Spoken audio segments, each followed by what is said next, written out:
Lo que no se nombra no existe. El primer paso para visibilizar. George Steiner.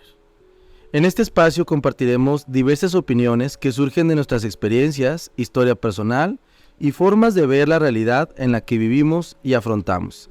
Mi nombre es Oscar Meléndez, psicólogo clínico, y les doy la bienvenida comentando que parte del autocuidado es permitirte estar en espacios de expresión, crecimiento y reflexión, esperando que este sea uno de ellos. Comenzamos. Y bueno, el día de hoy tenemos a una gran invitada. Hicimos este episodio que lo titulamos Resulta y Resalta, Wendy visibilizando la comunidad trans. En esta ocasión es un gusto para mí presentar a nuestra invitada. Ella es Dana Bojorquez. ¿Bojorquez? ¿Lo pronuncié bien? Sí. Dana es enfermera, actriz, bailarina, sobreviviente de discriminación en el trabajo, anteriormente porrista, y hoy en día se dedica a una doble jornada laboral, que es muy común en Ciudad Juárez. Esta doble jornada en el tema del apoyo administrativo y también en uno de los antros de la comunidad LGBTQ+, aquí en Ciudad Juárez, además de ser una mujer trans. Y bueno, es un gusto darte la bienvenida, Dana, que hayas aceptado ser parte de este primer episodio. Y bueno, decidimos hacer este capítulo retomando un poco el tema de lo que sucedió en este reality show, que hoy en día todo el mundo estamos hablando de Wendy, cómo ha sido quizá el primer paso, no sé, para empezar a hablar de estos temas, empezar a ponerlos sobre la mesa, sobre todo de muchos hogares de nuestro país, de muchos mexicanos y mexicanas que normalmente no se hablaba de la comunidad trans, y que hoy en día, gracias a este programa, quizá ahorita me vas diciendo qué piensas, hemos tenido la oportunidad de hablar de ello. Primero que nada, pues bienvenida. ¿Cómo te sientes de estar aquí en este tercer episodio? Me siento muy afortunada. Muchas gracias por la invitación. Pues me siento muy bien. Me siento incluida, pues, porque son temas que realmente casi no se tocan y que, como estás mencionando, o sea, casi no son visibles. Pero me siento muy cómoda y me siento muy feliz. Muchas gracias por compartirnos, y sobre todo porque es importante hablar de estos temas. Hoy en día hay que empezar a nombrar, como esta frase con la cual iniciamos: lo que no se nombra no existe, y es importante nombrar todo aquello que necesita ser nombrado, necesita empezar a visibilizarse y a normalizarse en nuestra sociedad.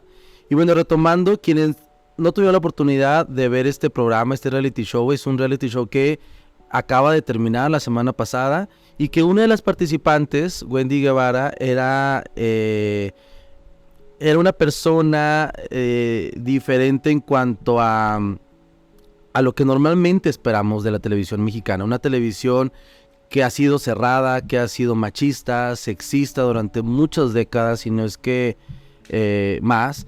Y en relación a aceptar que sea parte de un programa que, aunque sea de entretenimiento, pero puede ser un buen inicio. No sé qué piensas tú.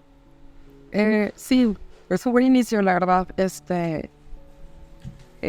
Pues mi opinión sobre Wendy en este reality show no es como el común. Estoy muy orgullosa, de hecho, y muy feliz por su éxito. La verdad es que sí. Pero no siento yo, en lo personal, que él está en un reality show como este para incluir a lo que sea como la comunidad trans sea el más adecuado. Claro, y fíjate, esto que comentas me llevó a la reflexión de que hoy en día, no sé, el término incorrecto es decir mujer. Hay que llamarlo en plural, mujeres, hombres, porque hay diferentes formas de ser mujer, diferentes formas de ser hombre, y tanto en la comunidad trans o no, hay muchas maneras. Habrá quienes se identifiquen con Wendy, habrá quienes dicen, hay otras formas de expresar mi proceso de transición.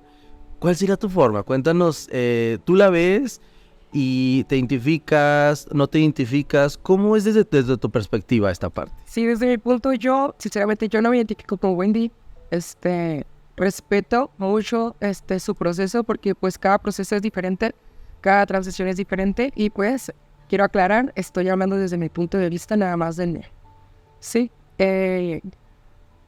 para mí el que ella represente esto, porque es como que la gente lo está forzando más bien a que ella sea la representante de las mujeres trans, no lo veo lo más correcto.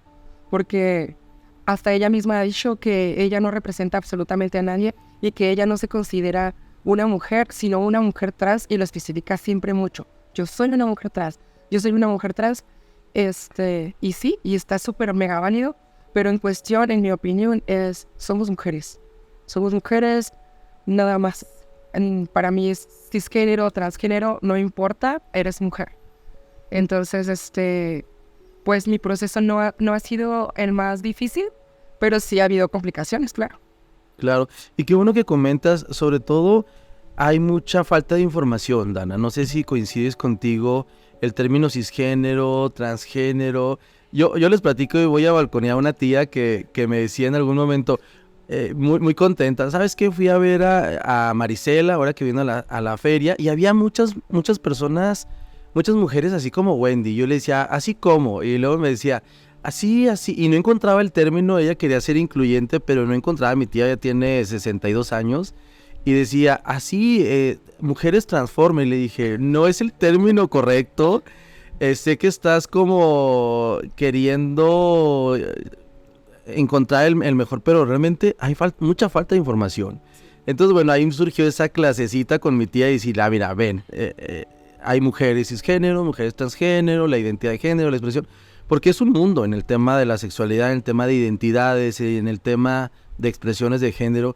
Y a mí me gustaría que nos compartieras, porque yo creo que ahora que surgen estos temas, es importante diferenciar, sobre todo para que nuestro lenguaje sea más incluyente y sea el más adecuado.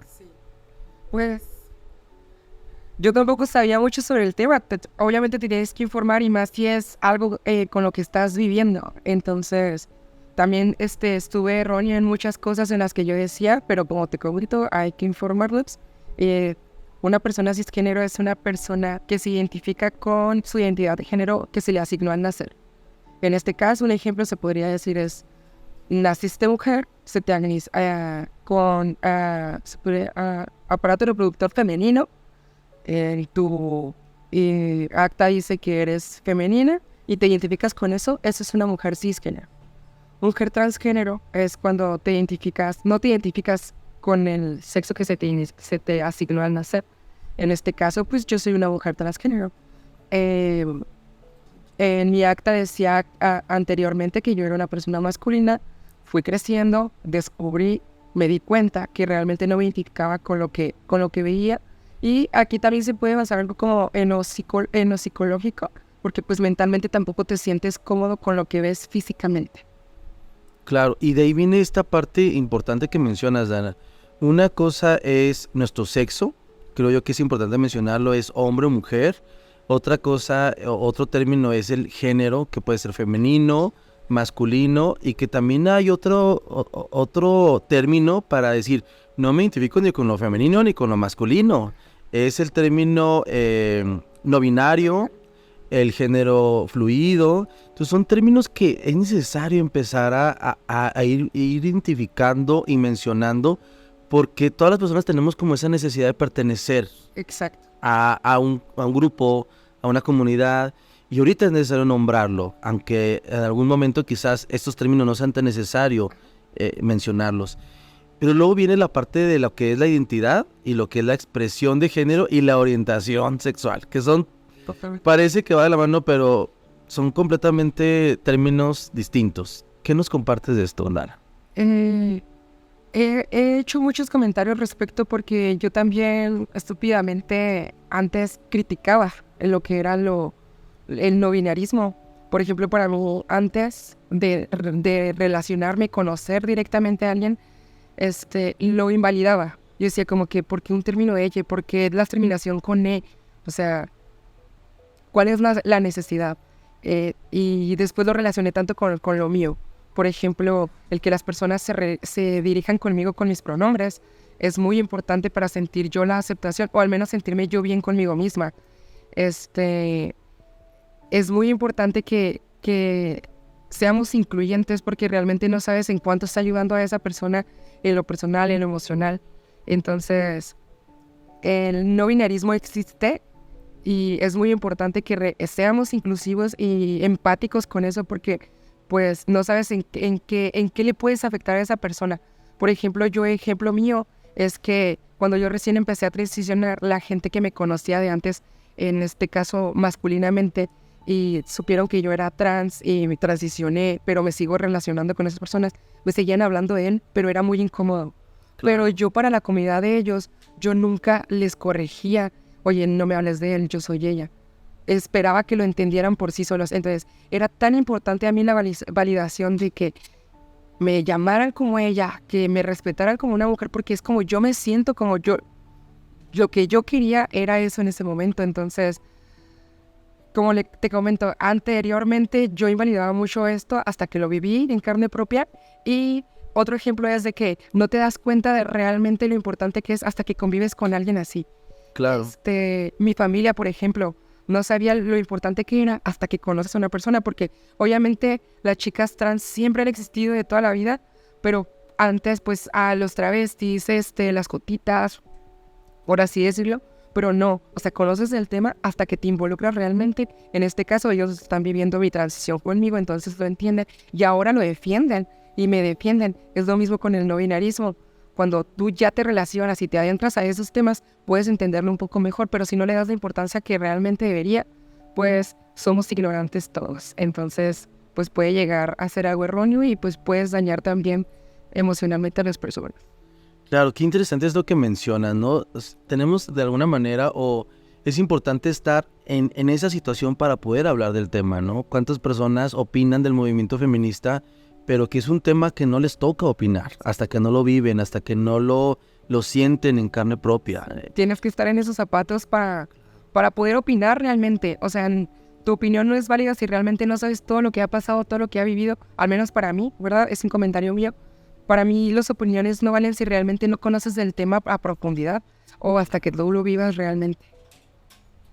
Claro, y bueno, en ese sentido, te comparto que muchas veces cuando estamos en un espacio, y me ha tocado, ¿no? Por ejemplo, que llega papá y mamá y se presentan le dicen, bueno, ¿cuál es el nombre de su hijo? Preséntamelo, ¿no? Y entonces me dicen, no, pues se llama Juan Carlos.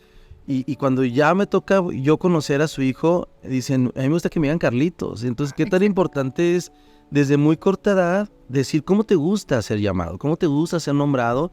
Y si a lo mejor no empata con lo que vemos en el exterior o en el físico, es preguntarlo, pero también respetarlo, ¿no? Sí, Creo que eso es importante porque luego entramos en esto que es el egocentrismo. Es decir, yo como adulto o adulta sé lo que le toca a la persona, pero no nos damos ese tiempo de preguntar cómo te gusta ser nombrado o nombrada, y que no solamente desde la infancia, desde una vida adulta no nos damos ese tiempo, ese espacio. Y otro ejemplo que siempre lo doy es como, por ejemplo, conmigo otra vez, volviendo al tema, es como de que era él y ella. O sea, cómo la gente es tan difícil ver el físico y estás viendo que es una persona femenina, por así decirlo, y sus pronombres son ella, y tú conoces la historia pasada en este caso y estás aferrado a llamarlo por él y por él y por él y por él, porque tú conoces y tú sabías que así se llama y que así fue, pero no conecta lo visual con lo que tú estás diciendo.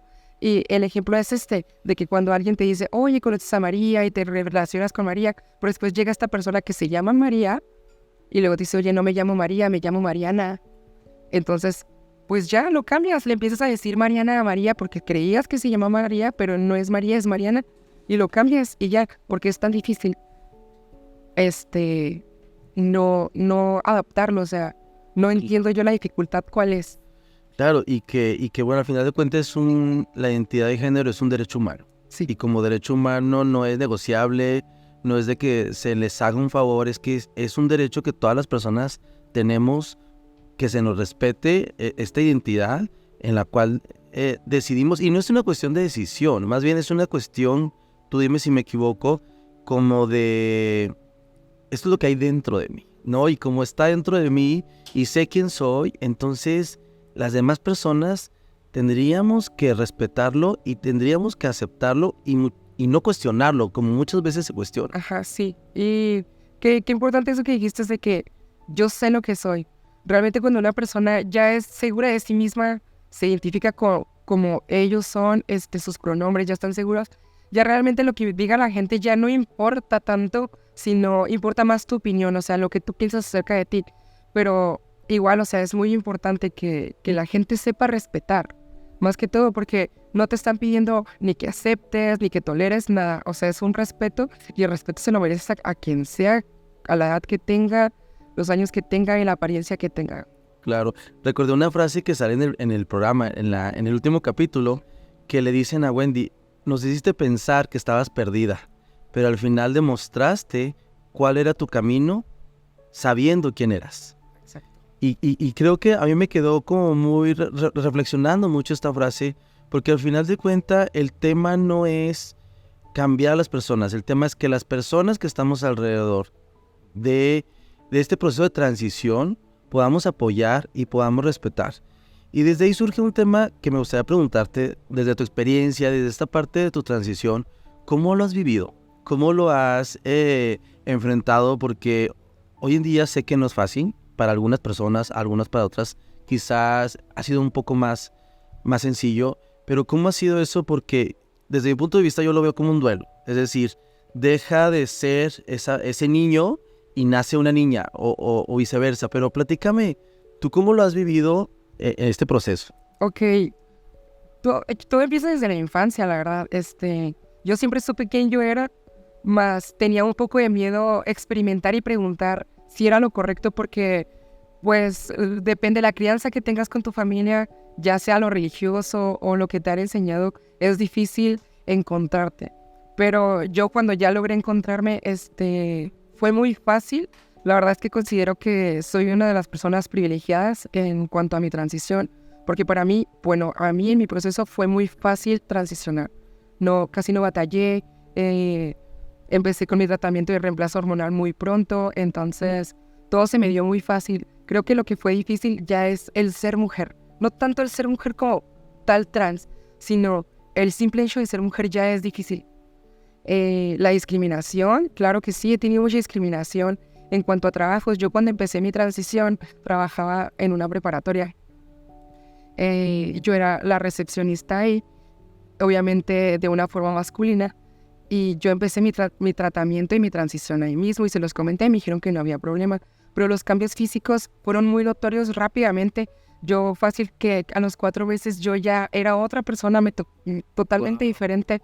Entonces mi cuerpo se adaptó muy bien al medicamento, entonces para mí eso fue muy fácil, aparte de que soy un poco andrógena, entonces es fácil el camuflar, por así decirlo, y fue bonito. La aceptación de mi familia también fue rápida, ellos se adaptaron a mí. Es como ya lo comentaba y lo he comentado antes, yo reeduqué a mi familia para que pudieran tratarme de la forma que a mí me gusta ser tratada. Entonces yo dije, si lo logré con mi familia, ¿por qué no lo puedo lograr con las personas? Entonces siempre ese ha sido mi punto. Si alguien quiere contradecirme, yo tengo la razón.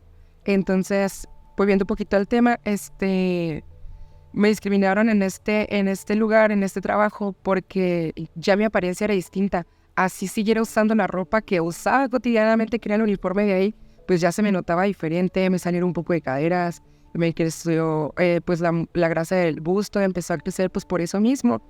Y me dijeron de que ya no puedes seguir venir a trabajar así de esta forma. Y yo, pues, ¿qué forma?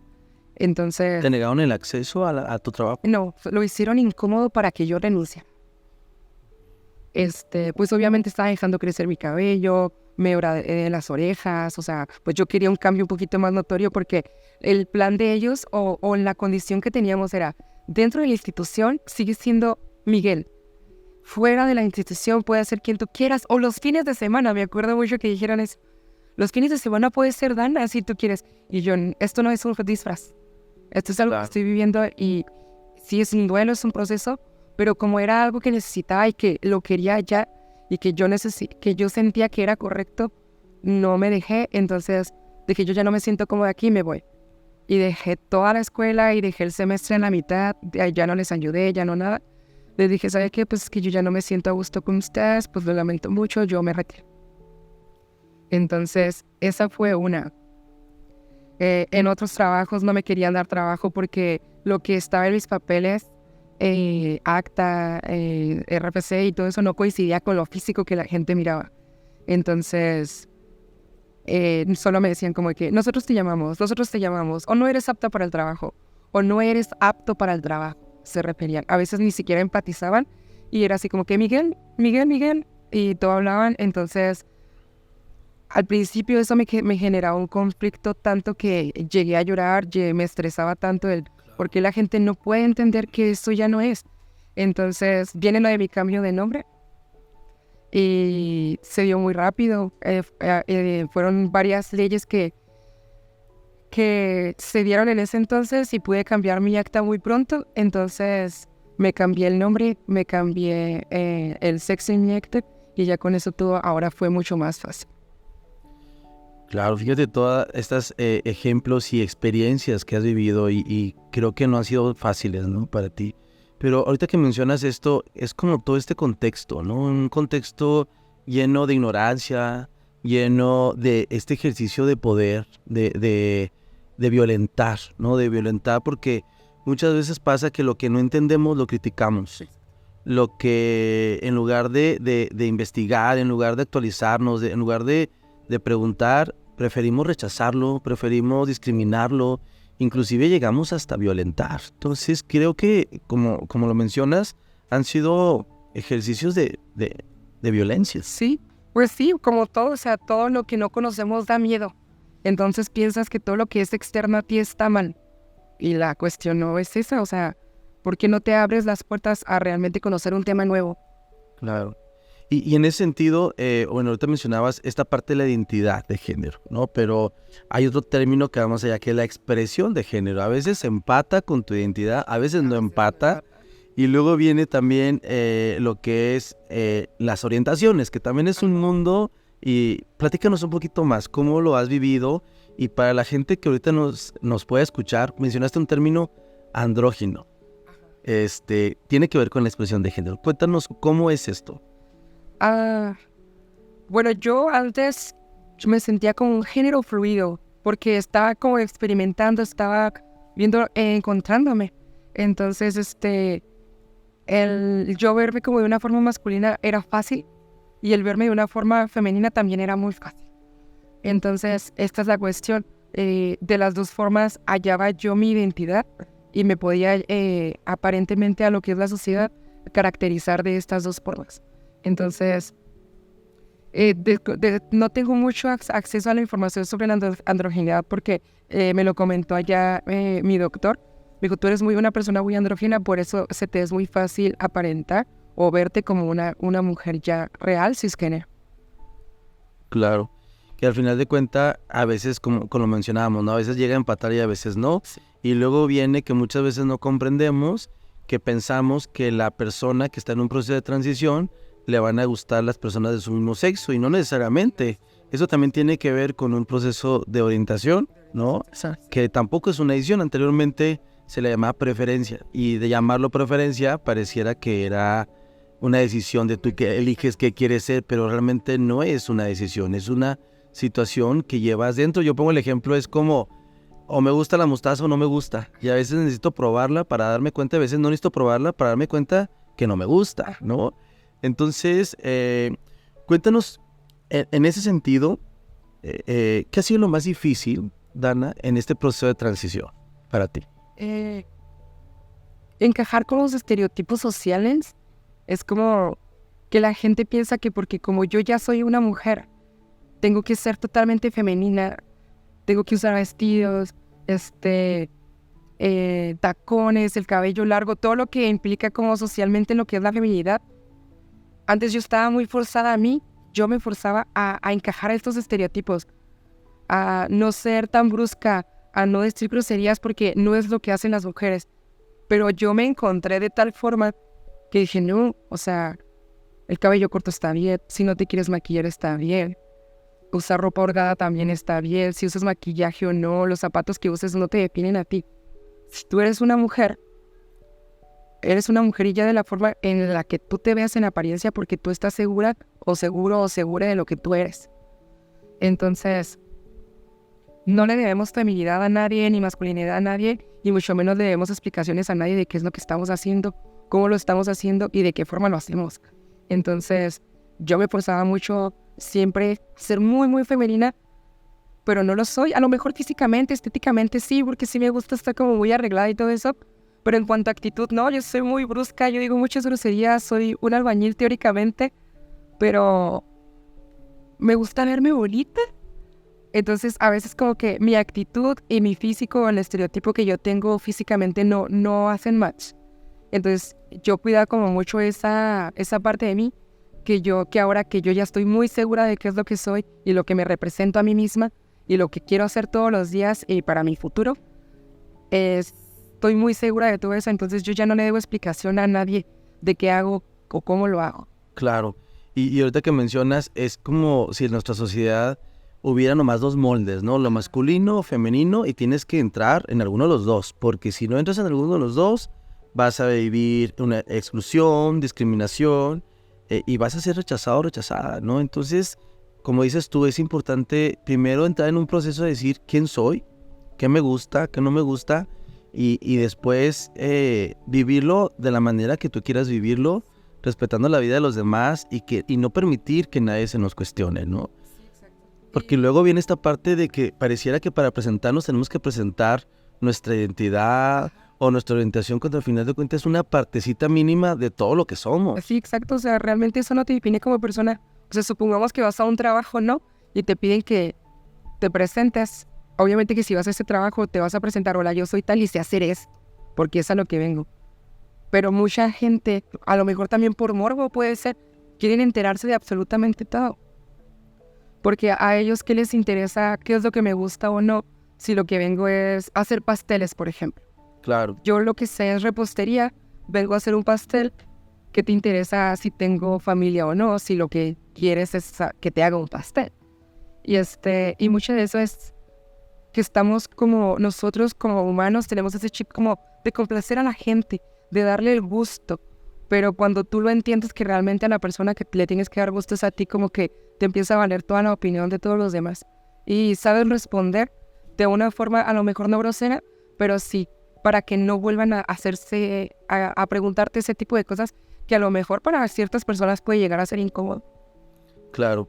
Y bueno, para cerrar, Dana, que se nos fue rapidísimo, me gustaría saber tu opinión. ¿Qué consideras que, fíjate, casi 18.2 millones de personas en nuestro país votaron y apoyaron para que una mujer trans, por primera vez, creo que es un momento histórico, me refiero a histórico porque es la primera vez que pasa, haya ganado un reality show de esta naturaleza? ¿Qué consideras que llevó a todas esas personas a votar por ella en un país donde, es importante mencionarlo, un país donde hemos luchado y estamos trabajando para no caer en estas conductas machistas, misóginas, de exclusión, de discriminación? ¿Qué consideras que fue lo que movió a esas personas? Sí, tengo respuesta. Wendy es una persona con mucho carisma, tiene mucha luz, sabe brillar por sí misma. Siento que eso es lo que cautivó a todo el público mexicano y europeo, porque pues ya andaba en las ligas europeas Wendy, pero tiene mucho carisma, tiene mucha actitud, tiene ese brillo que la hace ser ella, entonces está bien. Pero siento que también están haciendo tanto revuelo a lo que ella es como persona, que piensan que ella puede ser un representante a lo que es la comunidad. Y sí, claro que puede hacerlo porque no invalido todo su proceso y se lo merece, claro que sí. Pero no siento que sea la forma correcta en lo que lo están haciendo. Siento que lo están haciendo con mucha publicidad, tanto que está llegando a ser un objeto nada más para que toda la gente o televisión y gobierno y todo esto vea que son inclusivos, cuando realmente siento yo que lo están forzando un poco. Claro, porque la inclusión no solamente es desde nuestro discurso, sino desde las acciones y sobre todo también desde generar esas políticas públicas que son importantes, ¿no? Y bueno, en ese sentido, creo que un buen comienzo es identificar que cada persona, como lo dices tú, tiene un ritmo y tiene un proceso distinto, ¿no? Sí. Y bueno, Dana, pues hemos llegado a la recta final de este episodio. Te agradecemos mucho por ser parte de este podcast y sobre todo también a todas las personas que hacen posible este espacio de expresión y reflexión, en especial a Emocionando el Pensamiento, que nos facilita el lugar para hacer las grabaciones. ¿Te gustaría cerrar con alguna conclusión o compartirnos tus redes sociales para seguirte, Dana? Sí, claro que sí. Mi conclusión es que no asuman todo de las personas, no sabemos todo, entonces hay que relajarnos un poco, hay que también estar abiertos al libre pensamiento, a la expresión y a respetar ante todo. Y pues nada, todo muy bien, muchas gracias. Y mis redes sociales me pueden encontrar en Facebook como DanaBL y en Instagram estoy como DanaBL-322. Muy bien, para seguirte y seguir en comunicación, y por qué no, en otra ocasión invitarte nuevamente, porque esto es un tema donde se puede obtener mucha información y sobre todo seguir reflexionando.